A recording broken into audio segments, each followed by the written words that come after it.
Welcome to the Performance Matters Podcast with your hosts, Matrixx Ferreira and Miles Methner, brought to you by Iron Performance Center.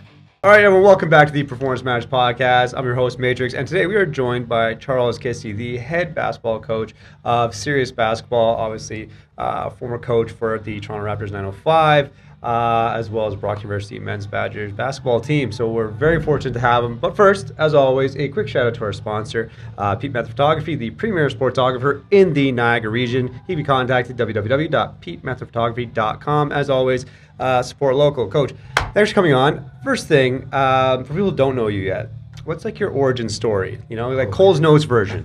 We don't have enough time for that. Short version, long story. Played basketball at McMaster, graduated, went into law enforcement, ended up coaching grassroots basketball. From there, I went to Ryerson Women's Basketball, which is now TMU. Coached a number of club teams, Scarborough basketball included. Then got a job at Brock, on the men's side. Where did I go from there? From there, I went to the Raptors 905, Raptors organization. I've been in Indiana with the Pacers organization and the Mad Ants. Shout out to the Mad Ants. And CEBL. Yeah. Stopped in the CEBL for a number of years, coaching the Guelph team, which is now the Calgary Surge. What else have I done? I don't know. There's so many different things, but lots going on, and lots of basketball and lots of other things. So just doing everything that I enjoy. Yeah, and now we're Sirius Basketball. Yeah. Now we're Sirius Basketball. Now we're Sirius Basketball. What kicked that off? You know what? There's a lot of different things. I mean, I think part of it is Niagara needs more. Mm-hmm. We're gonna keep it real. Niagara needs more. Niagara needs an opportunity for their best athletes to shine, right? Yeah. To get out and maximize their potential. There's a lot of really great sort of grassroots, sort of entry level things. There's a lot of great, if you want to participate, there's tons of great clubs.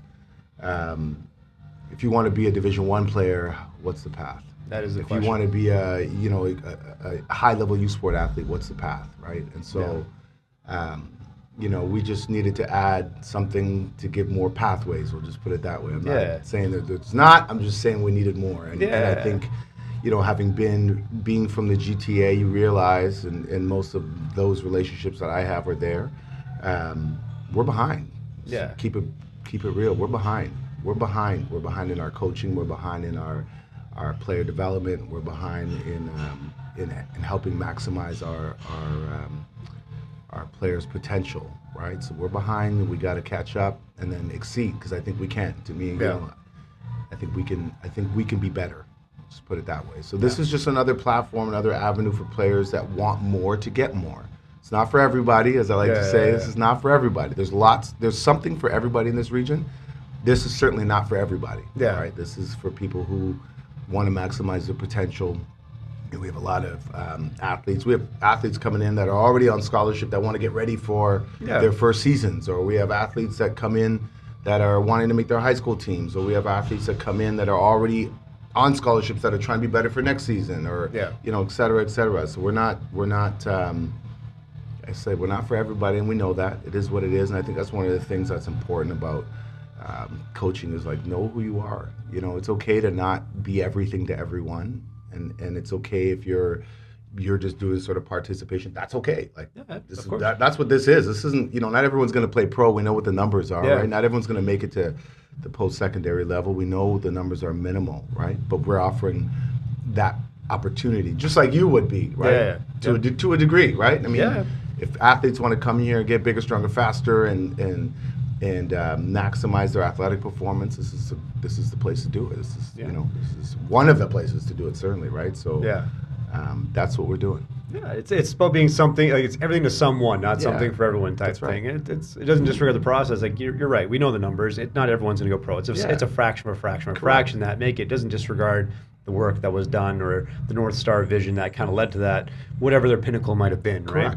Correct. So it's the same concept. That's good. It's good to know. And I see that too. Like there's a lot of other sports kind of have that bridge almost to kind of prepare them for if it is post-secondary or entry-level pro-level positions. Like I think a lot of other sports, especially in Niagara, have that.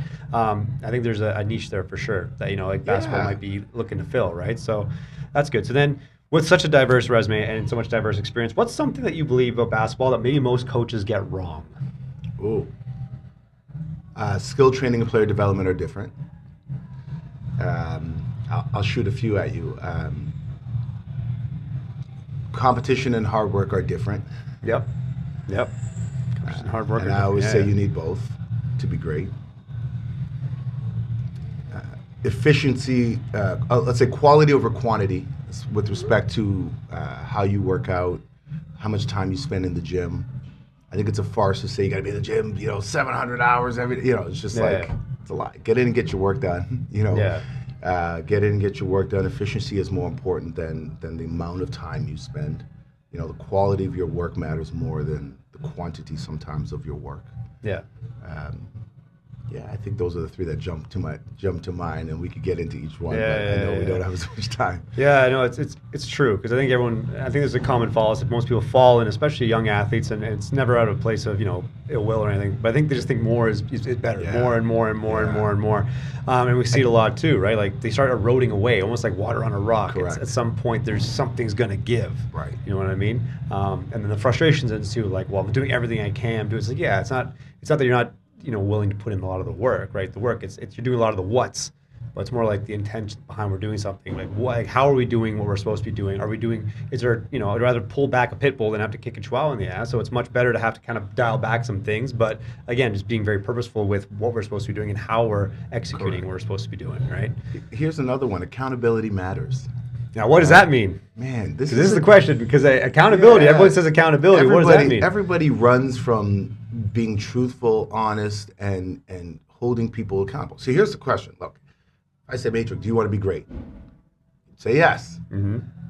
And then we would ask you, okay, well, what are you willing to do? And if we lay out a plan or, collaboratively, we say, here's what you need to do in order to get to where you want to go.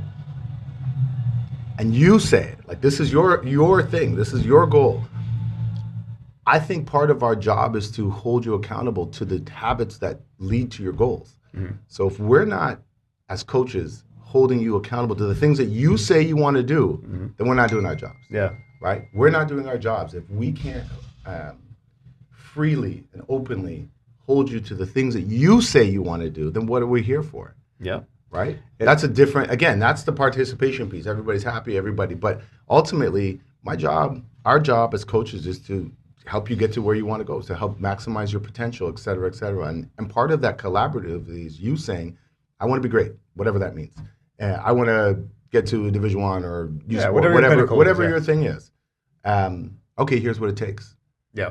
Right? And I can say that because I've been to all of those places. I know exactly. I've recruited there. I've helped develop there, MBA, whatever. So I know exactly what it takes for you to get there. Yeah. And if you're not doing those things that you say to help you get to where you say you want to go, then it's my job to tell you, hey, that's not it. Yep. Right? So I have to be able to hold you accountable. You have to be able to accept that because it's your goal, not mine. Yeah. Right? I don't have goals for people I just have goals for people to maximize their potential if that's what they say they want to do. My job is to help. Yeah. Right? I'm not getting you anywhere. Yeah. Right? I might provide you the information, the knowledge, the how to. You got to do the work. Yeah. Right? No, I just show up and open the gym and turn the lights on. Well, we say the same thing. It's like we're in the passenger seat, right? You have the steering wheel and the gas pedal. We can only tell you which way to go and how to get there, right? If you're not willing to put down the gas or go in the right direction, it's like, well, there's only so much we as coaches can do. And furthermore, it's exactly like you said, we have the same conversations. It's always like, are your actions lining up with the words you're saying? Correct. So it's like if you say you want those things, number one, I think athletes respond to truth, regardless of if they like it or not. Yeah, they don't always like it. I think parents don't always like it. Yeah, that's a whole other conversation. That's a whole other conversation is the other avenue of it. But it's like I think they respond to truth. They don't like it, but they can respect that at least someone's being upfront with them, whatever that looks like for them. But it's going to be like, okay, if this is what you say you want to do, like let's put let's put a face to this thing here and be like, this is the things that these people are currently doing that typically have that projection. Are you doing any of these things? If not, then at least that's an easy low-hanging fruit that you have to start doing those things. And if you're not willing to do those things, then I'm not one to say you're not going to get there, but I'll be very honest and be like, well, your chances have gone down by a pretty substantial amount. Like it's not in your favor if you're not taking the actions that to parallel what you're saying, essentially, right? Yeah, it's just, I mean, what's the other way? And what are we setting these young people up for, right? Like, I mean, if you're telling me you want to get to X, you tell me you want to be a lawyer, but I don't want to study for my LSAT, you know? Yeah. Okay, fine. Sure. Right? It's gonna be hard to be a lawyer, yeah. Correct. It's like, Correct. It's and what's the truth of it? And what's the reality? You tell me you want to be a doctor, but you don't really like you don't like blood or biology or whatever it is that's associated. Yeah, it's okay. Probably not gonna happen. It's probably not going to happen, and so that's fine. But there's some truth to that, and I think if you're just touch on the parent thing, I think if you're a parent, you would never let your kid not study for their LSAT or not study for their MCAT, whatever it is, right? Yeah. You would never let them not do that. You would be holding them accountable to that. Hey, get your grades. We hold them accountable in every space when it comes to sport. Now we've decided we want to back off. It's literally just like an unspoken contract of like, this is what you said. I'm simply just repeating back to you and the guidance of what you want to do. Right. And if you choose not to take it, well, there's only so much we can do, right? Like it's, and in terms of the parenting aspects, like, listen, again, I don't have kids or any of that stuff, but for me, it's like if I were in that position, it would just be in a very supportive role. Like, hey, like if this is the things you want to say you're going to do, okay, then I'll provide the support needed to get there. But I'm not going to co-sign bad behaviors. It's like if you say you're going to do these things, like, hey, I'm going to show up to practice. Okay, you're going to practice. If you don't want to go to practice, that's too bad. You made the commitment. I'm holding you accountable. I'm not going to co-sign bad behavior. When the season's over, we can reevaluate. Until then, you made a commitment to this, whatever it is. We're gonna see it through, and if you're gonna learn something along the way, that's the way it has to be, good or bad. And like you're gonna learn some stuff along the way. I think parents have to kind of just almost get out of the way. Sometimes, sometimes it's kind of like get out of the way and let them facilitate a little struggle and some decision making. Yeah, and I think if you find coaches that you trust and parents, and if you educate yourselves well enough, then that becomes easier. Yeah, I think when there's uncertainty and you don't know, and I think we've created this in Niagara because there's a lot of uncertainty, people don't know, and people don't know who to trust, right? Yeah. So then they're involved and they're not sure, and I think if you find somebody, if you educate yourself, one, in this landscape, especially in basketball, it's changed dramatically, there's a lot of options now, right? And so you're trying to filter through what. And by the way, I don't think that's a bad thing that there are a lot of options, right? I think you just have to figure out, as a parent, as a player, what works best for me. Where do I want to be, and where do I fit? I mean, you don't have to be everywhere. And I would say I don't compete with anybody. There's no competition. Nobody does what we do, and there's nobody that has this experience. So we're not in competition with anybody. Yeah. And I think it's all good. I think that everyone's doing their thing. It's great. Yeah. I think parents, you just have to sort of figure out what works best for you. Where are you most comfortable? I say that with a little bit of a caveat because comfort isn't always what it's about. Like, I often will say, we're not here for your kid to have fun.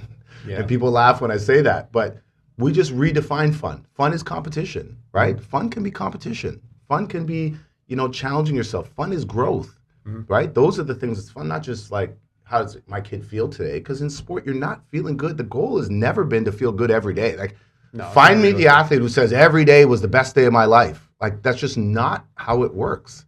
And so, sometimes what I've seen in the last little bit, sort of coming back to youth sport, is that every parent, and it wasn't like this for years ago, but I don't know, things change. But every parent wants their kids to just feel as good as they can feel in every single moment, and that's not what sport is. Sport builds resilience through adversity, through challenge, through difficult. It's the safest place to learn life's lessons. Yeah, it's because. But we're not allowing it to happen anymore. No, not always. I don't want to go there. We're not. In general, In general, we've scaled back a little. It's a fair statement. It's almost like you kind of put this bubble wrap around them a little bit too much for. Instead of like introducing some facilitated struggle, be like, what are they capable of doing? Can they handle this? Like, how do they handle it? And then get the feedback after that. But if you always constantly bubble wrap them, you're going to make them fragile by no fault of their own because they don't know what they don't know. They don't know any different. You know what I mean? Angela Duckworth, or Dr. Duckworth, I guess, has a study on grit right now. You read the book? You read the book. Oh, yeah. So, I say everybody, go read the book. Yep. Stop trying to rob them of this. They need it. Yeah. They need it. She just finds it. She uses the term grit, and we've all heard the term grit. And she does a deep dive, so I won't go into that. But they need it.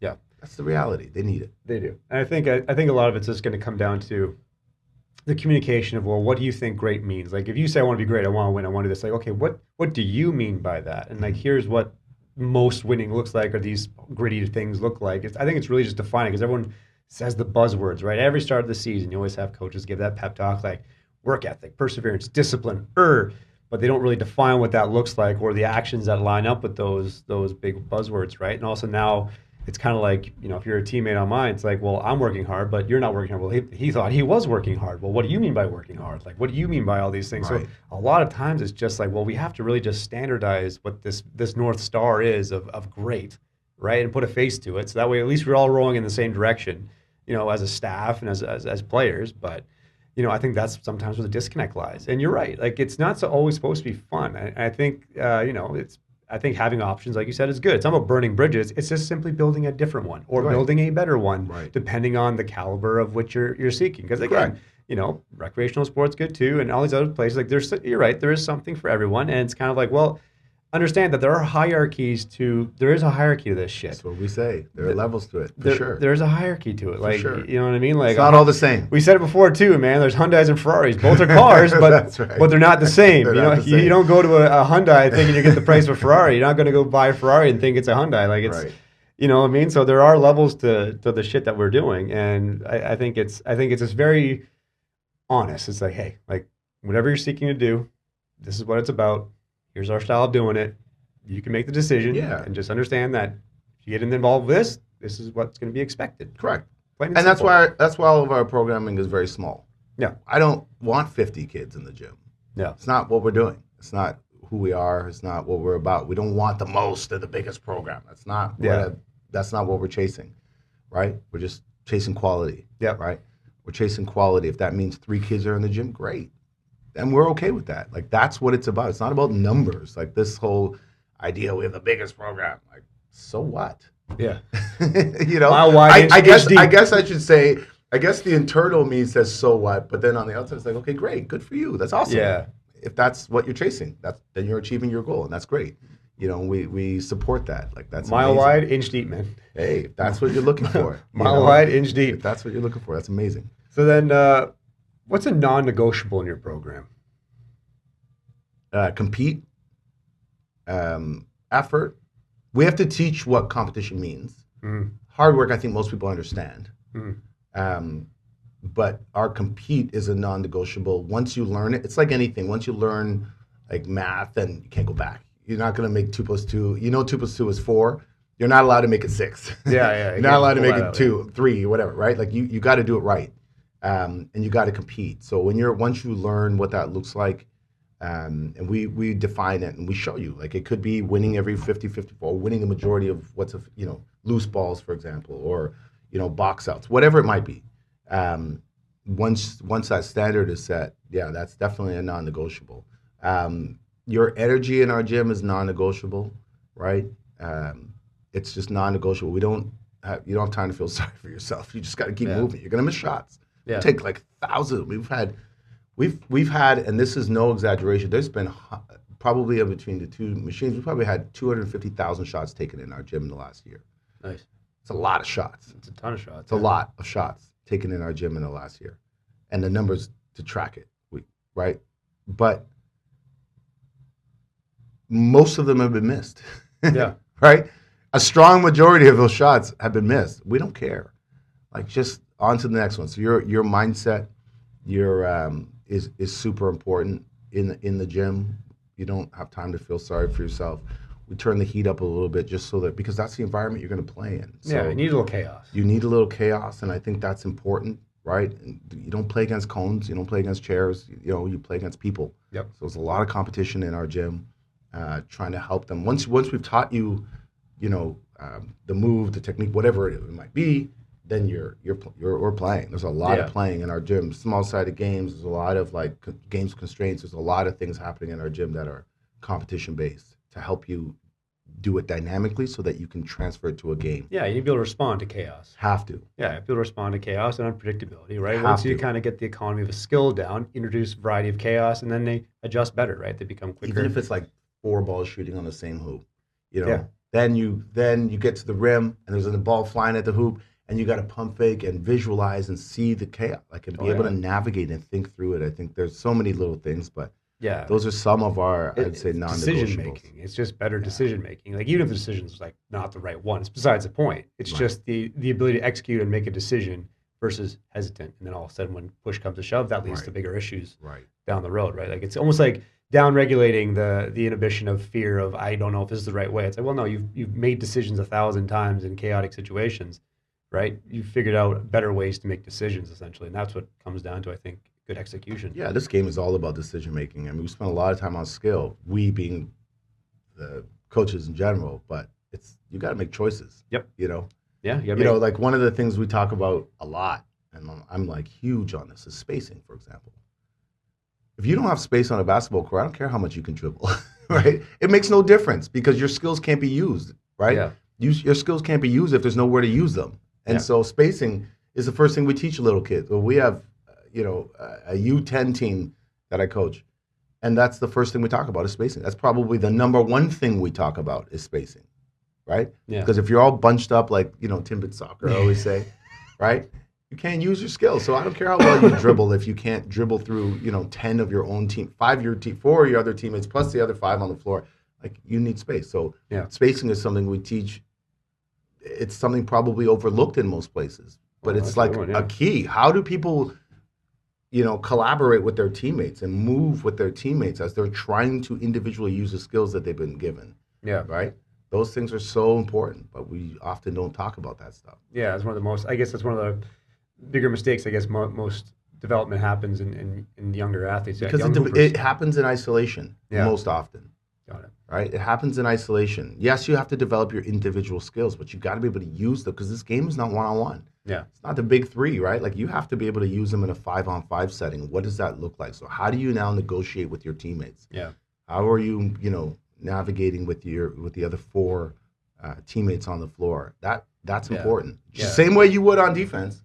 Right? Defense, talk about moving together and moving unison. No different on offense. You got to move together. Yeah. You got to know when to hold the corner, when to come out of the corner. At what points you have to teach that stuff. You have to teach. We have segments on off-ball action only. Yeah. Like nothing to do with the basketball. Right? And I think people need to. I think that's a mistake where we spend a lot of time on ball because we think scoring is the only. Where I'm trying to help people go. There's lots of people who can score. It's not just about scoring. It's what else can you do? How else can you impact the game without the ball? Sometimes with the ball, but without the ball, right? What else can you do? Whether it's rebounding, whether it's, cutting. I've seen guys make it to the NBA just being great off the ball. Cutters, offensive rebounders, right? Defenders. Don't score. They do not score, but they're getting paid millions of dollars because they can do those things so elite, like so well. But most people aren't teaching that because we think it's not valuable, but it's extremely valuable. Where we're trying to send athletes, again, not all 10 players can score. In fact, maybe 1 or 2 score the majority of the points, and everybody else has to get in where you fit in. Yeah. And sometimes that's just being able to sit and make that open 3 or cut at the right time or guard the best player or, right, you have to find your way in your niche, Yeah. I look at Lou Dort. To me, he's like the best example or one of our really relevant Canadian examples, and there's lots of them, of a guy who could score, call his score, but now he's in the NBA, just won a championship with OKC, but his job isn't to score. He guards the best. I mean, he's going to play in the NBA as long as his body will allow because he's decided that I'm going to take a role that will help impact winning. Yeah. And I think that's the other piece is like, how do you impact winning? Where we're trying to send you, that matters. Yeah. Right? Yeah. Where we're trying to send you, whether it's a Division I program, their job depends on it. They're not going to say that, but that's the reality. Yeah, it is. Their job depends on a lot of business. Yeah, it's a business, right? Not so much in Canada, but certainly, it's a business. Yeah, if you're not getting it done, they're going to find someone else who can. Correct. Yeah, you're not moving up the ranks. Or if they're not getting it done, their AD is going to find someone else who can. Yeah. Right? Like that's just the reality of that space. Yeah, I think that's fair though. Like it's no coach is giving up their house, their mortgage, their no dog, their wife, their kids. It's reality. It's like, reality. Hey man, like if you're a player being brought up on scholarships, like your job is to put points and boards and get wins and losses. Otherwise, that guy loses his job, and he's not giving up his job for you. So he's going to cut you and find someone who's going to do. Find that way to impact the game. And again, Lou Dort to me is that guy who's he'll play in the NBA as long as he wants to because he's just found a niche for himself. Yeah, he knows his role, and it's brilliant.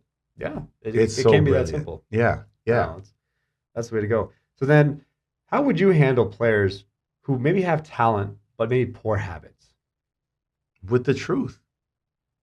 Hit him with the truth. Yeah, like to me, there's just, again, because you know what's ahead, like it's like, you've been sent out, on those scout missions to see what lies ahead. Yeah. Okay? And now I'm back. Little recon, yeah. Yeah, and now I'm back, and I can tell you what lies ahead, right? And if you decide that you never want to defend, for example, or you decide that you're going to take, 5, 6, 7, 8, 9 dribbles before you pass the ball, I've been ahead, and I can tell you it's not going to work. Damn. They're not okay with it. So in our gym. So then what? So then in our gym, we just say 3 dribble max. We have rules about how we are allowed. You're never going to see us. Well, first of all, we don't post our stuff on Instagram. But if we did, like if we were posting all our workouts, you wouldn't see anyone take more than 3 dribbles ever. Never. Because that's not where you're heading. That's not helping you. So we're going to try to build that habit now. And it may look really ugly now. Maybe 4 sometimes, depending on the age, right? And it may look really ugly as they navigate it and figure out and problem solve, right? It's going to look terrible. I'm okay with that because in 3 years, they're going to know how to play and they're going to have an answer for every question that you pose to them. Defensively, they're going to have an answer for it. It's a messy action. It's ugly. It's so ugly. Yeah. It looks terrible, but it is long-term, right? Because that's where they're going to be long-term. They're not going to be the kid dribbling 6, 7, 8, 9, 10. The coaches are like, pass the ball, right? Like that's just not happening. No one wants to play with that. And unless you're that player, and even then, right? You got to be able to, you have to be efficient. We preach efficiency. You got to be efficient. If you're open, shoot it. If you're not, attack, or pass it, right? Or if you can't shoot it, drive it. If you can't drive it, pass it. Like just keep it simple. Keep your game simple. The more simple you keep your game, the better you will become, the better decisions you will make, right? I think that's a huge sort of piece. We just tell them the truth and then give them the path. Yeah. Right? Give them the feedback. Yeah, we've had a lot of players coming to the gym and they're just like, holy, I'm exhausted watching them. But I know that's how they were built, right? They were built to dribble and do 17 crossovers and, they got Birkin bag work. I call them Birkin bags. They got all kinds of Chanel bags, bag after bag work, but it doesn't work. There's 5 people on the floor, not just you dribbling through, 7 people. You got to learn to get to that spot. Use that body on your first dribble. What is your second dribble for? Okay, we're going to separate or, whatever it might be, counter. Right? We have to be really detailed and understand what we're doing with all of these dribbles. Like, we're pounding the air out of the ball sometimes. And how that extra dribble just took away that pass that you missed, right? Like being able to make really efficient decisions, and that's what we're trying to build. We're trying to build basketball players, not like super skilled people. We're trying to build basketball players. Yeah, players that win games. Players that can impact, or just impact winning, period. Impact, right? Because you're not going to win every game. We know that, but we know that you can be someone on the floor regardless of whether you're the main person or whatever you want to define yourself as, but you have a role. Like, how do you find your place, right? So if you're open, we have people that have taken their first threes ever because their coach wouldn't ever let them shoot a 3, but they've been open. They just won't let them shoot it. Well, then teach them to shoot it. Teach them to shoot it. Yeah, like that's our job. Yeah, we're problem solve. We have to help them problem solve and navigate those things, right? Yeah, I'm not saying everyone needs to shoot a 3. I'm saying if they don't have it, then teach them. Yeah, expand their toolbox. Correct. Yeah, expand their toolbox a little bit. Right. Give them a plan. Work on their game in the summer, whatever it might be, and help them acquire those skills. Yeah. Right. As opposed to, they don't have it next, and we kind of, especially at this level. At this level, we got to do our best, and then we'll hold them accountable to it. Now, look, on our team, on the teams that we coach separate from Sirius, it's like if you're not in the gym working on your shot, then you have to be really thoughtful about whether you're going to shoot 10 threes. Right? But you don't shoot 10 during the week. I'll have a chance of practice. Let's try this out now in a game. Right? But that's the reality is if you're not working on your game, then don't expect any result, right? If Yeah. you don't go to work, don't expect to get paid. Yeah, it can't be that basic, eh? It is that basic. Yeah, it can't be that basic. It is. I mean, just look. I mean, I think there's so much like this. I'm not making this up. Just look. Yeah. You know, you look down the line. It's like people survive based on certain very basic things, or they don't because they don't have certain habits. I mean, we've seen it forever. We've seen it forever. If you're not putting in the work and being efficient with the work and competing at a high level, right?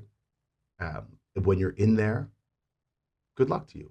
It all looks good for Instagram, as I'd say. Good luck to you. You're not going to make it. Yeah, it's a highlight reel. Great, and that's great. You can keep that forever. It'll last forever, but you're not maximizing your potential, and that's the truth. Yeah. So the answer: hit them with the truth. They have to be told. Be honest with them. Yeah. If you know what the truth is, then you can be honest with them. Yeah. If you, and that's the fine line. It's like if you're running a business, it's like hard. Sometimes you don't want to be truthful because you don't want anyone to get upset, and it's not a business for me. So for me, it's, you know, if you want to get better, here's what it is. If you don't, that's okay too. There's lots of places for you to play. Yeah. You know, you don't have to come here. There's lots of places for you to be. Yeah. I think it's just standing by the values. It's no different for us, right? It's like, hey, we're not for everyone. We're not supposed to be for everyone. Like, you know, you look around a room, D1 guys, girls, variety of different sports, but we're very honest when someone asks questions like, no, like this is essentially what it's going to take to get there. This is what it looks like. This is the things they want to see. Like, this is a reality. If you think that's the aspiration you have, then this is the game plan we'd have to kind of roll with and, you know, adjust as we need to. But this is kind of like the path we would have to take. And if you're not willing to do that, that's okay. It's it's just not for you. Yeah. And I'm like, here's my diplomat hat. It's like, this place is not for you. But that doesn't mean there's not a place for you. Exactly. There's lots of great people doing great work. Yeah. Right? And it's just this place doesn't work, or that place may not work for you, and this place might, and that's okay. Yeah, it's a square peg, round hole. Go find that's okay. Find what works for you, and that's back to the education piece. Go look at what's the best fit for your player, and ask questions and do your homework. Yeah, you know? I think that's a good way to go about it. So then, how important is physical preparation in today's game? How important is the physical preparation work in today's game? Again, levels. This is all level dependent, right? Mm-hmm. I think, you know, depending on where you're at. If you're a university kid and you're not putting in any extra work, then you're going to be mediocre, and that's just proven. Like that's not my opinion. I've been there. I've seen it. If you're not working, you're just not. You have no chance. You have no chance to be great. You know, when we were at Brock and our team went from dead last in the country to number 2 at one point in the country, those young men were working. You know, they were in the weight room. They were, you know, we had all kinds of different sessions. We were doing all kinds of different things for them, yoga, whatever. We were doing everything to get their minds ready, their bodies ready, and it was hard. But that was the result of that, right? They reaped the benefits, right? And so, you know, winning is often, I say, the byproduct of doing all those things. It's not like we're going to try to win or trying to be number one. It's like we're going to do all these things well, and we hope that that's going to be the outcome, right? That's just how it works. Yeah. So the physical prep, I think, is super important. I mean, I think depending, again, it's all age range dependent, but yeah, I think it's extremely important. I mean, you got to get in the gym. You got to get stronger. You can see how that stuff translates and impacts your game instantly, how it impacts your finishing. Getting stronger impacts your finishing. Being able to load off one leg, for example, and stay balanced and, you know, have the core strength and stability to stay focused on the rim and finish while you're leaning sideways, whatever it might be, right? Like those things are super important. And so I just think it's extremely important. I think it's, you have to start at what age. Everybody's going to be a little different on that topic, but you got to start getting in the gym. You got to start taking care of your body because one, injuries will be coming. Oh yeah, and you got to do your best. It's sport, so you got to do your best to mitigate those risks. You're never going to eliminate them, but you can mitigate them for sure. You know, two, your performance relies on it, right? Your performance relies on you getting bigger. I say it simply: bigger, stronger, faster. Like it relies on that. Your performance, your max performance relies on that. Three, for your overall health, because seasons are long, especially as you get older. Oh yeah. And they wear on you, right? So whether it's a recovery lift or whether it's a whatever. Some people lift pregame, whatever works, whatever is designed, but you got to do something. So your physical preparation is huge. Yeah. You like to say it's like you remember Monsters Inc., Monsters Yeah. University on that show? Right? You had Mike Wazowski, Yeah. knew everything there was about scaring. He knew the textbook in and out. He was like tactically the best scarer on paper. He just wasn't scary. Right. You know what I mean? Then he had Sully who didn't know anything about scaring. He was just scary. You know what I mean? Sully's the guy doing the job. It's like the whole point is you have all these skills you're honing, you're becoming more economical at them, you know where you have to be. It's like, can you physically get there? Are the outputs there lining up with, what you have to do, and you're very smart in that sense, but can you physically get there? Is your body supporting you to get there? And then not only that, but can it do it against better people for longer durations of time across the span of 7 or 8 months throughout the season, right? Because again, it's like water on a rock. If you start to erode away, there's going to be a breaking point where either someone you're going to notice or someone else is going to notice you're a half step slower, or it takes you 72 hours to get better versus 48 hours.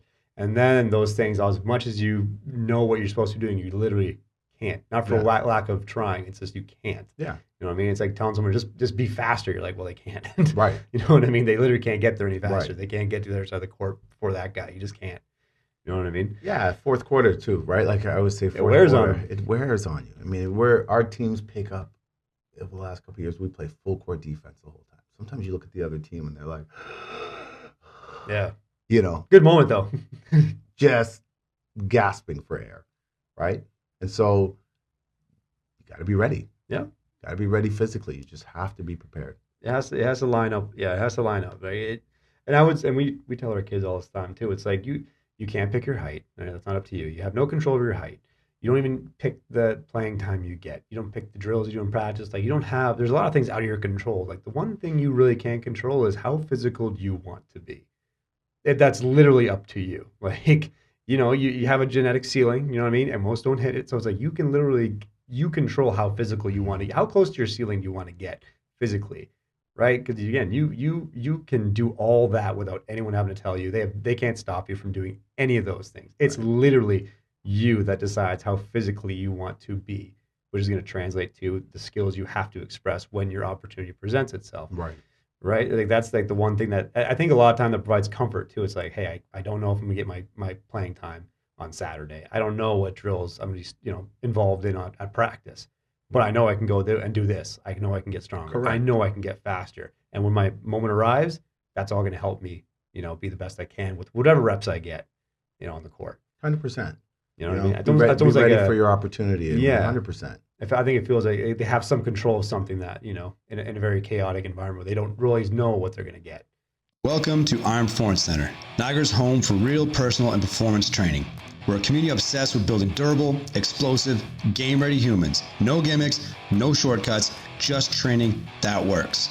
From athletes chasing scholarships, to pros chasing championships, to regular people who just want to feel strong, move well, and stay built for real life. If you're willing to work, you're our people. Our system is simple: smart programming, elite coaching, and a culture that pushes you to levels you didn't know you had. With modern technology and principles-based programming, we track your progress, teach you movement skills, and give you every tool you need to perform when it matters most in whatever arena you call home.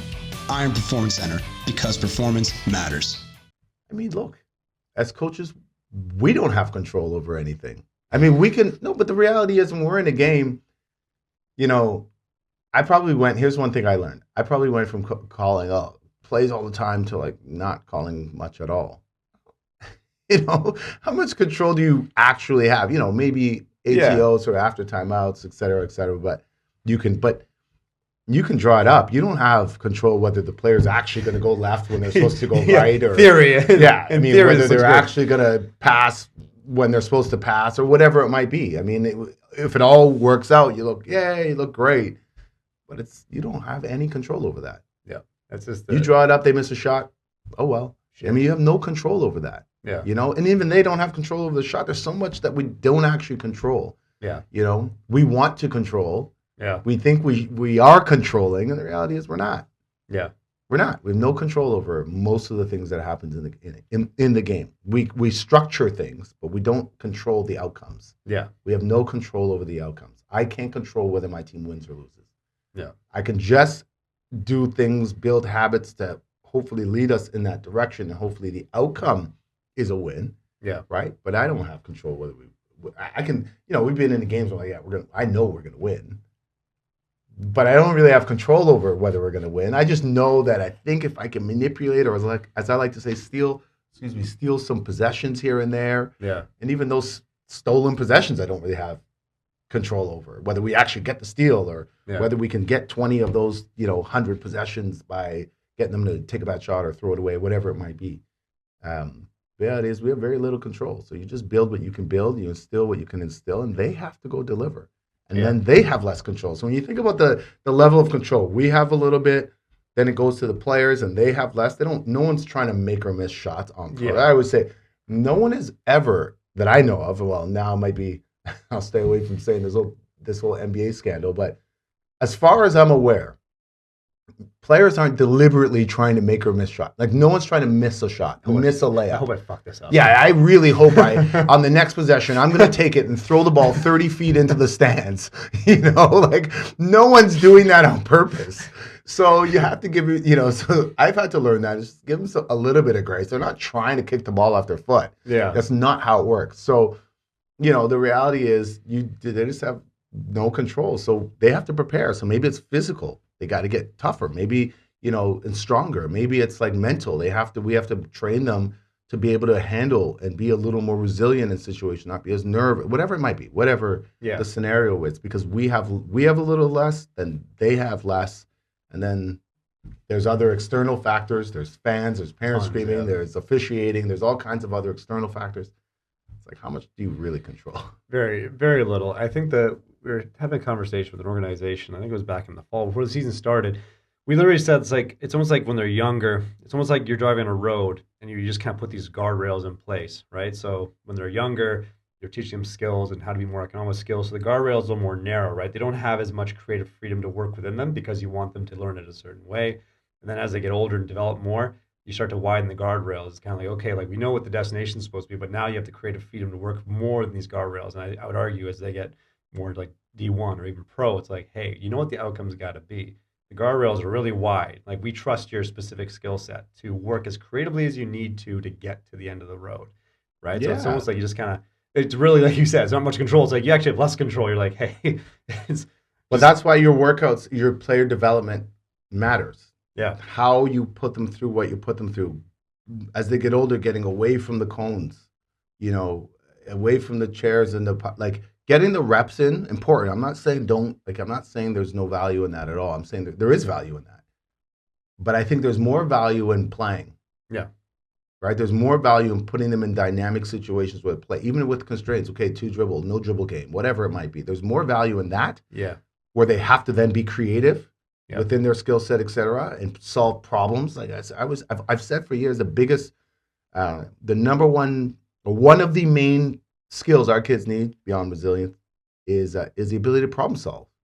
Be able to answer your own questions, or find the answer, or research, right? Like, and so the sport is no different. Basketball is no different.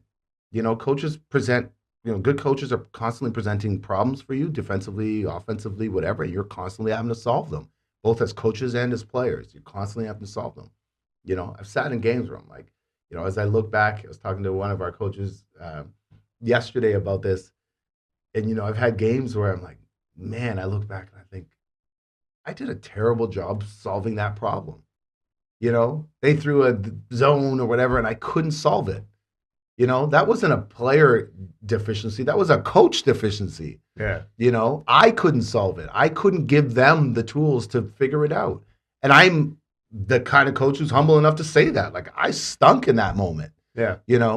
I was really bad in that moment. I could not give them the tools. So what are my options now? Well, my options are to sit there and say, well, my players stunk, they weren't very good, or they couldn't make a shot, or own it and go figure it out. Yeah. Own it and go figure it out. Yeah. Just like players. Like, man, I went 1 for whatever today. Own it and go figure it out. Yeah. Go figure it out. Whether I need to go get back in the gym with coach and figure out my shooting, my technique, whatever it is. It's not always somebody else's fault. Sometimes it's us, right? In fact, most times look in the mirror. I would say start with the mirror and then go from there. Yeah. Right? If you look in the mirror and you can truly say, After taking a hard look and truly say, okay, yeah, I did everything I could do. Okay, then you can maybe start looking elsewhere, look beyond the mirror. But until then, yeah, I mean, there's 1,000 times that, it was me, right? And so, I think overall as a player coach, and you talk about control, there are some things you can control. There's a lot you can't. And so looking at what can I control? I can control the player development piece, the process. Yeah. Right? I can control the player development process. I can control the environment that I create for the athletes. I can control that for the most part, right? I can control now whether they take that specific skill and try to use it in a game. I don't always have control over that. I can yell at them for doing it, shoot it, or whatever it is, right? But the feedback, you only have certain control. So I focus on what we can control. I guess if we're talking about a mistake that coaches often make, that's one.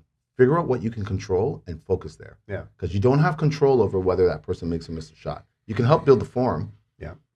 Right? But they're not. You know that Steph Curry, the one arguably, or Caitlin Clark, whoever you want to say is the best shooter on the planet, Sabrina, whoever the best shooter on the planet is only gonna make half their shots half the time. That's the best, right? Yeah. 60% maybe if they're really good in a game, 50 like really good game, that's unbelievably good. Is half. It's crazy to actually look at the numbers, right? Yeah, it's crazy that's to look half. at the numbers, That's right? that's the best on the planet are going to shoot half. That's going to be considered an amazing game for them to go 50% from the field, right? Shoot 40% from three in the NBA world. You are an elite shooter. Shoot 40, 44, 45%. You are like, you don't even make half your shots, and you're considered elite, right? Yeah. So how much control do we have, right? So thinking about that as you're developing players matters, right? Yeah. You don't need them to make every shot. No, that's a good philosophy. How you miss in our gym, we say how you miss matters. Not whether you make or miss, but how you miss matters, right? Because the shot and how you make matters. Shots almost every day, I shoot a half court shot. I usually make the first one. After really? two, almost. What's your You percentage ask from the half anybody, court? they'll tell you. It's probably close, just under 50. Anybody who's been in the gym will tell you. I usually make the first one. Now, is that sustainable? No, because the more of those I shot, the worse it would get, right? The point is,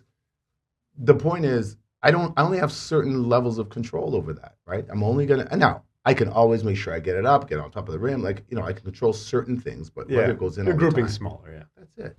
Yeah. So I think that's another thing is for coaches to think about what can I control and how do I develop those pieces, right? Yeah. And how do I expand as best as I can what it is that I can control to Yeah. create the environments for our kids to maximize their learning, maximize their potential in those spaces. Right? Yeah, trying to scale it.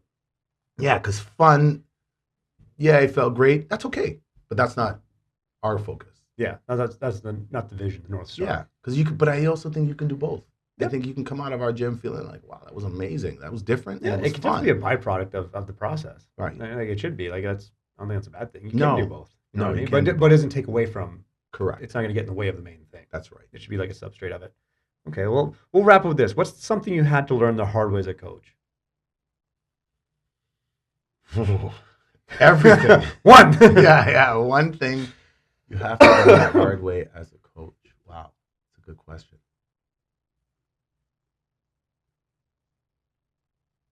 I don't know. My head is spinning through about 17 things, and I'm trying to be careful about which one to pick. I think the one thing maybe is, I'll just double down on something I just said, is that you don't have as much control as you think. And I think understanding that and sort of maybe 1A and 1B being, kids aren't missing layups on purpose. Yeah. And so no one's doing it on purpose. So you don't have as much control, and you just have to find a way sometimes to balance the accountability piece, because you have standards. Like in our gym, we say like a minimum standard is making an open layup, like a certain level. Yeah. You got to make an open layup. Like if we're talking about, tough, like off balance, contested, someone's vertically challenging you at the rim, and that's different. But you get an open layup, the standard is to make it. You got to make those. But still people miss, right? And you see it at all levels. People just miss layups for whatever reason. And so no one's trying to miss on purpose. So um, I think the hard thing is to realize that, you just have to focus on what you can control as a coach. Part of that is you, right? Part of that is, I have a rule that if it's a 2-possession loss, it's a coach's loss. That's just for me. I just say if we lose by, 2 possessions or less, that's on me. Because that's something that I could have done, or maybe draw up a different play or whatever, give them a better opportunity to be successful.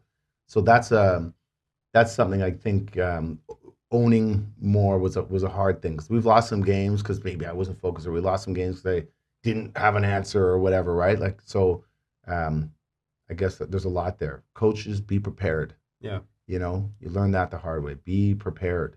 There's no reason for you not to be prepared, even at the young youth level. There's no reason for you not to come into a game and be prepared. I'm not saying you got to scout everybody, but I'm saying even if it's like, write down the stuff that you want to run, or write down your substitution pattern. If you don't know how to do one, we can help you. Like, write down, what ATOs you might have. So first time out, what might you consider, right?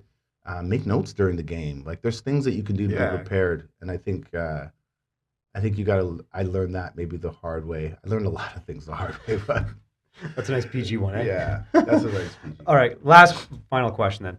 If a young player is listening right now and wants to take their game seriously, what should they start doing this week? Come to Serious Basketball. There you go. What should they start doing this week? Yeah, come have a conversation about what it takes. And I'm not saying you got to even come to us. I'm saying stay where you are, but let's make sure that you're working on these things. Yeah. Let's make sure that you're not wasting your time working on things that you're not. Here's one I see all the time. Players 5'11" and they're in the post. I'm not saying post game is not important. I'm saying you're not going to be a post player at university at 5'11". Yeah. So get out of there. Get out of there. Learn to do it, Jalen Brunson. But that's not how you're going to live. Yeah. So figure out how you're going to navigate, that. And that's a coaching thing where it's like, well, he's my tallest player. So then change your offense. I don't know. But don't, mitigate his potential because you need a 5. You know, like it just. Yeah, you're squeezing into a mold just because it better fits what you need. Because it works. Or it not just what you need, but what you know. That's true.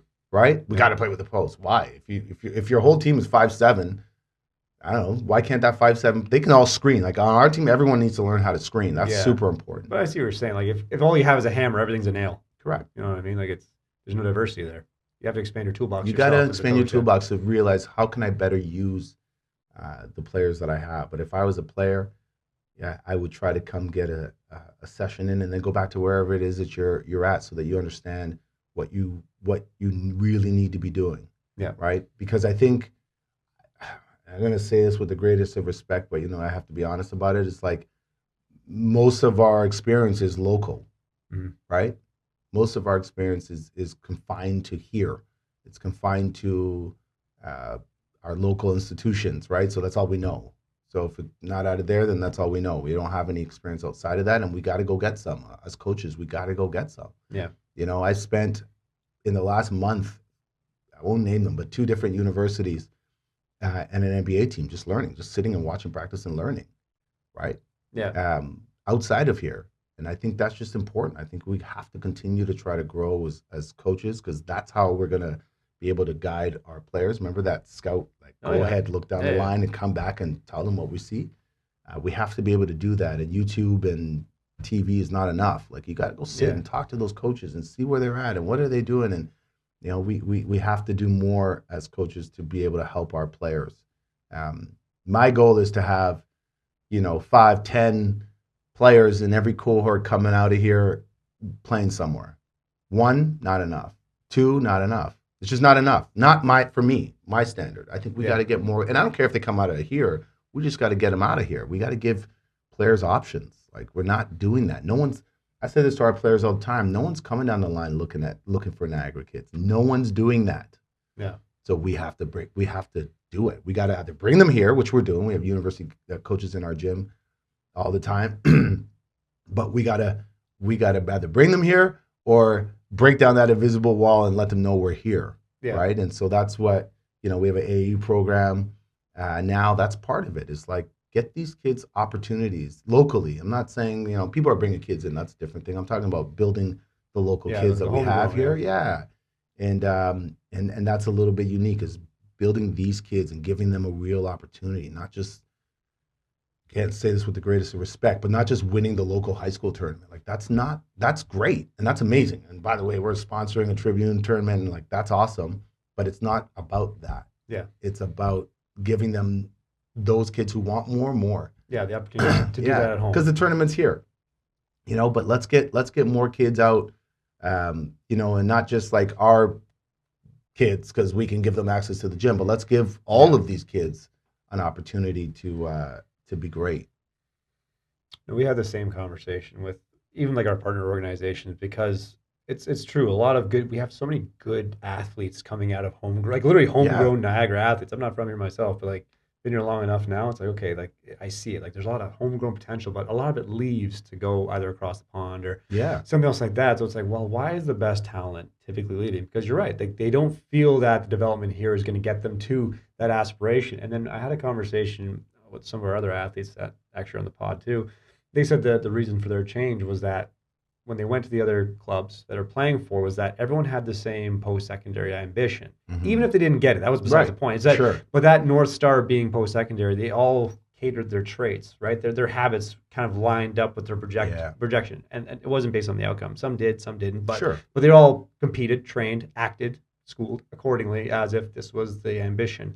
So it's like, if you kind of hone that and make that a possibility, right? Like, every athlete's going to act accordingly, because they're going to work towards that projection, versus if they don't know what they don't know, right? And then they act accordingly as well. They may not. They don't, they can't dip their toe in, and that's where you have that like mile wide, inch deep kind of mentality, right? But then the best we're losing to because they'll see it ultimately, and sometimes, unfortunately, it's just too late. And so, for me, I always say, like, I don't care how old you are, but like, let's try to build them and have fun and build them, but to give them the option. If they choose to play, great, but at least let's give them the option. We're not giving them the option right now.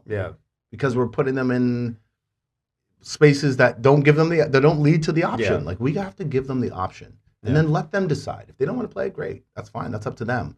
But let's give them the option. I mean, people talk about, quitting, and the girls quitting at certain stages. I think one of the main factors is development. I think if you're not getting better, let me put it this way. I haven't yet to see a high-level athlete who decides, I'm not going to play anymore because they're getting so good and they just decide they're out.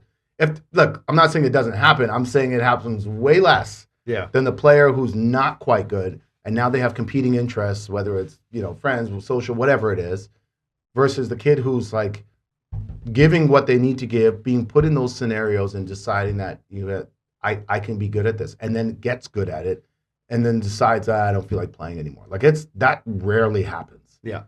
From what I've seen, it doesn't happen. It's true. It's a very rare occurrence. It's a rare occurrence versus the person who never really gets there, right? And is now competing with 1,000 other things. Well, I'm not really going to play university anyway, so I'm going to start going to school, or I'm going to hang out with my friends. Because it's sacrifice. It happens a ton. We see it all the time. Especially, we train a lot. We train a lot of people. It's a conversation we have regularly. And it's almost sad at points, too, because you're like, because we have a very high standard for our athletes. And, all of our university kids are back and everything else. And so it's hard to have such a high standard. All of a sudden you have like athletes like, man, like there's like probably one or two of you, but the rest of you are almost like taking away from the ambition. You can see like the ones that like really want it. They almost like, not deflated maybe, but they kind of feel like they're hitting their head at a ceiling now. It's kind of like, well, where do I go from here? Like, I don't know if this team is, I don't know if I can do it here. Right. Essentially, right? They have that kind of like look, and you're like, okay, well, how do you change that narrative? It's like, well, we have to essentially get on the same page with ambition. And you're right. I would rather have athletes like have that ambition and act accordingly, and then decide not to, versus the alternative, like they feel handcuffed, they can't. So they either go somewhere else, or worse, they just don't at all. They just don't at all. Right? And you're like, well, then you're stuck with the old traditional, like they could have. And we're not saying that's the only reason why. Yeah, there's a lot of there's other factors, but I think this is something that mitigates that risk again. Yeah, take that option out of the table, right? Correct. It's not going to be because of that. Correct. You know what I mean? Like, let's take that totally out of the table, out of the equation. as a whole, and be like, hey, you can be great here. You can do exactly what you want and be that here. You don't have to go across the pond. Yeah, I mean, for a long time, we've had people going to Toronto to work out. We've had people going everywhere to try to figure out how to get the most for their game. Excuse me. And I just think, and that's, to me, and this is before serious basketball was turning a year now, I'd be insulted by that. Yeah. You know? I mean, I'm not, but I would have been, because it's like, well, what is that saying? I mean, someone's willing to drive an hour and a half to go work out or play on a team instead of the teams or the places in their own backyard. Like I would, if I was somebody else, I'd take it personal. We're here doing this, and so, but maybe that, again, what does that say? What does that speak to? We got to address that, I think, as a sort of a Niagara basketball community. We got to stop thinking about just trying to be the biggest in our own backyard. Yeah. We got to start expanding. Yeah. I think the backyard thing is getting a little tired. Yeah. It's getting a little stale. We got to figure out how are we going to send more kids, outside of here. And that's why the AAU program's starting with the girls. Something else coming, guys. Don't worry, soon for you. And just trying to give them every possible opportunity to maximize their potential. To your point earlier, maybe they play, maybe they don't. Maybe they make it to the university level, maybe they don't. But we're going to give you every possible opportunity to do that. We're going to show you what that looks like. It's another mistake. People don't watch film. That's a huge problem. People don't watch film. And that also speaks to learning styles, etc. People don't watch film. Like, you play all these games and you never look at it once. Like, show them. And if you're not sure how to conduct, again, we can help you with that. But if you're not sure how to conduct film sessions, actually know how to do film too. They don't. They just watch it and they look at it. They don't really know what to look at or look for. And that's not a knock. That's just, it's not a knock. It's not a knock. I think when even when I was at Brock and we would watch film, it wasn't until I spent time with the Raptors and then got there that I was like, oh yeah, okay, there's levels to this. Yeah. Right? There's levels to this. You can watch one clip and see 10 different things, right? And there's levels to it. And I think you learn that. And you learn that really, really fast, especially in those spaces, right? Yeah, you don't know what you don't know. Now you know. know. You don't know. And you don't know what you don't know. So I think that's one of those things. We got to watch film. There's so many opportunities for us to be great. And we just got to do it collaboratively. When we're in film sessions sometimes, or we're in shooting sessions sometimes, I'm working with an athlete on their shot, I'll take their phone and film it. Like, do that. Trainers, coaches, players, take their phones and film it so that they have it, show them the points, and then give it back to them so that they can access their own film and they can, I'm supposed to lift or get on whatever it is, right? But I think, there's ways to be. You don't need a huddle system or something. You can do it in any which way. Be creative, problem solve around how you're going to do your film, but you got to do film. Yeah. You got to do film. No, it's a big one. And there are levels to shit. I think that's a big thing. I think it's dishonest. Like, it's all the same shit. It's like, no, there's not. Like, there has to be a hierarchy of this. Otherwise, why would you strive for anything better? Like, it's just a reality, right? Yeah. So tie it off with a bow. It's like, trying to be everything to someone versus something for everyone. It's not gonna move the needle in the direction that I think Niagara needs. Really. Yeah, we can be great. I just put it out there, and I hope people will see this. And I don't know. It's not a knock or anything. I've been saying this. Anyone who knows me will know since I got out here, since I wasn't doing any of this play development stuff. When I was out here at Brock, I think my first couple weeks I had a number of people that were said to be sort of stakeholders at the table. I brought them in, and I had nothing to do with it. I just say, hey, look, you guys got to get together and collaborate. That was like 14 years ago now. You got to get together and collaborate. I still feel the same way now because it hasn't happened, right? I think Niagara could be great and can put themselves back on the map because it's had some great players on both sides and great coaches. Triano, like, it's had lots of great. It's been some great teams through Brock and Ken Murray's time. There's just been lots of great things that have happened, that have begun to happen at different times. And we sort of lost that at some point because we can never really get it together. And I say we now because I'm here now, but we never really got it together. And we still, I'll be say it openly, don't have it together. And so we got to figure out a way to do it for these athletes and give them the best possible opportunity. It's not, again, these like programs trying to compete. I don't even understand it. You know, what are you competing for? There's lots of kids playing. Go to the GTA. There's like 1,000 programs. There's lots of kids playing. You can have 100. We could have 3 more programs out here. It would make no difference. There's lots of kids playing. It's ego. A lot of it is. It's ego. It's, you know, so I mean, I won't say that. I'll just say that, you know, we can do better, and we have to do better for our athletes on both sides. And I think there's, you know, I started to actually research over the holidays, like, because Rowan has always been a consistent. Like, they seem to consistently pump out athletes, you know? Like, I need to go sit with them and say, hey, what are you guys doing here? Rowers seem to just be, every time I see another rower is going to some school, you know, some Division I, Division II, CIS, like, they're breeding athletes somehow out here. They've got a system. And I know, you know, some of that system when I was at Brock and some of the coaches that were involved, they're just pumping them out, you know? Wrestling's been consistent, you know, obviously, you know. And so that's what one of the things I think basketball needs to do out here is go learn from some of the other programs that are doing really well. Yeah. And what are they doing? And how are they doing it? And how are they collaborating? And how are they working? You know, like my first days at Brock, I sat in a wrestling practice and watching Marty Calder work. It's like, okay, these guys have been wildly successful. What is it that they're doing? And I sat there for a week just watching. You know, I think we need to start being creative to think about, okay, well, what else is happening out here? Who else is, you know, if we don't want to look outside, if we want to pretend that Niagara ends at Hamilton, just like everyone thinks that, you know, Ontario ends at Hamilton or Toronto, I think we got to start doing that. But either way, we have to get more collaborative and truly work in a way that works for everybody, but most importantly, that everyone being the athletes. Yeah. You know, this, like, when you get to grade 12 out here and you've gone through a program for however many years and you know, you're just done. Like, there's no even an option for you to play. Right? Yeah. If that was your choice, that's fine. Yeah. But if you wanted to and you didn't even have one option to play, that's not good. No. We got to do better. Naturally, yeah. It's a huge issue. We got to do better. I think as coaches, as program organizers, and the thing we've talked about with a lot of them was, like, just be curious. It's like, it's not a knock on someone else. It's not like, if have respect of another program, like, hey, they're doing something well. What is they're doing well? Even if it's competing with whatever I'm doing, it's like, I'm curious.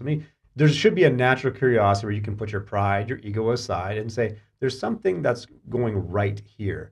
Let me see what that is. Let me go get a better experience of what that looks like. Even if I disagree, at least I'll have the information. I can make a rational decision. Yeah. You know what I mean? Like, just be genuinely curious, right? With the intent of collaboration and learning. At the end of the day, no one gives a fuck about your ego, man. Like, nobody. It's so different. Nobody cares. It's so different. There's a coach, Coach DeVero at TMU now.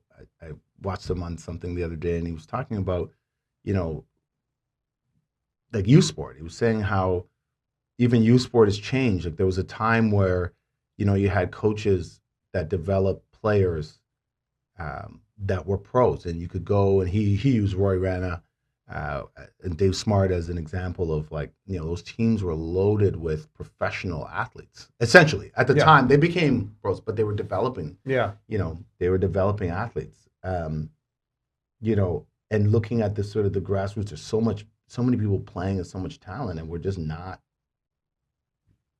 They're not there. Yeah, we're not getting them there. I'll just come back to Niagara. We're not getting them there. Everybody else seems to have figured out one degree or another. We're not getting them there. I'm not saying we need NBA players or pros. I'm not saying that. I'm saying let's give all of our athletes an opportunity to make the decision as to whether or not they want to pursue more. Yeah. Let's give them as much as we possibly can to then they decide. Them and their families can decide whether they want to do more. Yeah, the onus is on them. Correct. Yeah. Let's not shortchange them now. And then if they decide in grade 11 they want to play, we're like, oh, they can't because they're so far behind and no one's looking at. You know. Yeah. Let's give them the opportunity. I think that's what is missing. You know, and I think we can give them the opportunity. Like these. Yeah. We can't give shut up now. But we can give them the opportunity. You know, let's give them a real opportunity. And coaches, let's keep trying to be or if we're doing it already, be collaborative in raising your game as well, right? I've always believed that we got to be better as coaches, and I include myself. We all have to be better as coaches to give them the maximum opportunity to be great. Yeah. Because coaches do matter. Yeah. I know I talked about not having control, but we do matter. Like early, there's programs in Ontario that like have pumped really good athletes out. They were young, but they had a good foundation. Like they were winning a lot because they had a really good foundation. When they got older, maybe the coaches couldn't take them further, and the torch, maybe died out a little bit. But when you're young, you need a good coach. You need somebody who can help you, love the game, who can help you learn the game, who can help develop your basic fundamental, the aspects of your game. And then that needs to carry on, right? And so we don't really have a system for doing that. Yeah. We don't have a system for doing that here. If you get really good, typically you leave. Yeah. That's what it is. Yeah. You get really good, you go to Hamilton. You get really good, you go to wherever. You go to the States. We do have one or two. I think there's one I can think of, maybe two, that are here. I'm not saying it doesn't happen, but it's not happening. Yeah. If you know what I mean. I hear what you're saying. Don't worry. I think it's a work in process. I think it's a scaling issue. And I think, in time, I'm confident. I think, the addition of what you're doing, and then I think there's a lot of people that feel the same way. So I think people are open to it. They just don't know what it looks like. Yeah. You know what I mean? They don't know what it looks like. Yeah. Yeah. They haven't done some recon. They haven't done the recon. They haven't done the recon yet. That's okay. They don't know how to do the recon yet. That's all good. Well, we'll wrap things up with that. If people want to learn more about Serious Basketball and what you're doing, where can they find you? Where can they get in touch? SeriousBasketball.com. SeriousBasketball.com. Simple. All right. That was easy. Fantastic. All right, guys. This is the Performance Managed Podcast. As always, we're on Spotify, we're on Apple, we're on YouTube, and there's two types of people in this world. There are subscribers and there's non-subscribers. So you might as well be on the cool side of the fence and be a subscriber. You can hear me rant with a whole bunch of people every week. And, of course, we love any feedback as always, so feel free to reach out to us.